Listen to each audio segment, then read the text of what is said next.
COVID, for any small business was terrible to get over, that was really hard. But we were just starting to get back to normal. And then an incident like this that is, all over every single news station. They're standing outside of our work. Our customers are coming out. They're attacking our customers, speaking to our customers. It's tough. It's really tough because, inside we're working, we're doing everything. We're trying to get our business back. And a lot of our customers are regulars. We've been around so long that it's like a family thing. And so when it just really has hurt us. So it's frustrating. Yes, it's an allegation. And, I'm sorry if she feels that happened. However, at the end of the day, we're still trying so hard. And, like I said, I've never felt anything but safe there.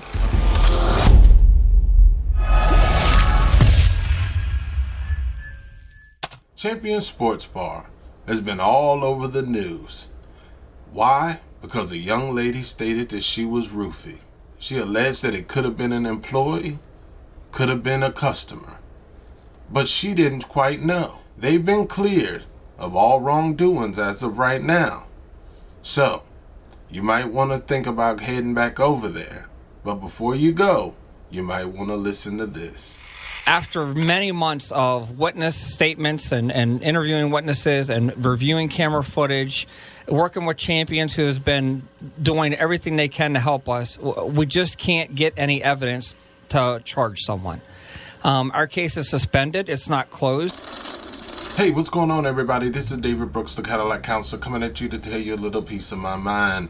And today, we got to talk about what happened over at Champions. When it first came out, there was a lot of information going all around. Whether or not she really got roofied, was it a customer that did it, or was it an employee? Well, Frederick County came out and said that there was not enough evidence. They stated that they looked at the cameras, but you know how cameras are, they don't show everything. So, the way the law works, if they can't find enough evidence to charge anybody, then the case has to be suspended. 2 people called my office and stated that I needed to recant all of the things that I said. They stated that their business has taken a big hit. I talked to one lady that works there. She told me about many of the problems. COVID first hit, then this. Just because it was suspended does not mean that this didn't happen. Especially on WFMD yesterday.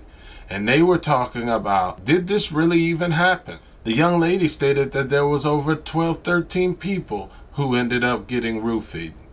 That information has not been quite verified to my knowledge. I even heard a question that stated, do you even think that she's lying? The Sheriff's Department said they're not going to get into that right now because they were just so happy that someone came out and spoke their mind. From what I can understand, there wasn't any really drug testing because it was about 3 days after the fact that some of this stuff started coming out. And I think that is the reason why they're even questioning the validity of all of these statements. I don't know what all happened in that night. I don't know whether or not the young lady got maybe a little too drunk. There's been allegations of that. But I don't know. The one thing I will say is that there needs to be maybe even more of an investigation on what really happened. But, like I said, cameras can only show so much. There was nobody that could truly just point to a particular person. For Champions, they stated that they even lost a lot of business during this time. Bands were canceled. With all of the news coverage that's been happening, only about 300 people saw my video. The national news, this went all over the nation.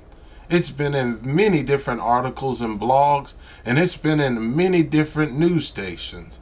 A lot of people had a lot of questions about this roofie.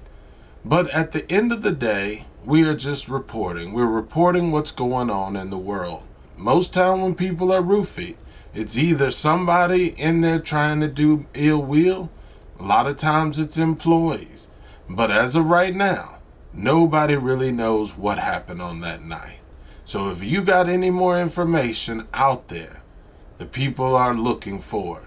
And until then, until there's something really that comes out, Champions, I think they're now off the hook. But what we can truly say is that I'm not finding enough evidence that nothing really happened there until we get more. If you're in the club, you're in the party, you better make sure that you never ever leave your drink unattended, because we don't want any of this to happen to anybody else. The next thing is, if something like this happens, go straight to the hospital so that you can get all the evidence that they could possibly find off of you. Whether or not it's drug testing or whatever it is, you gotta get in there as quick as possible, because after a couple days, a lot of the evidence that they could have might be gone.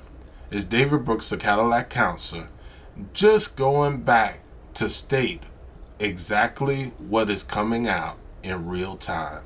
Bye.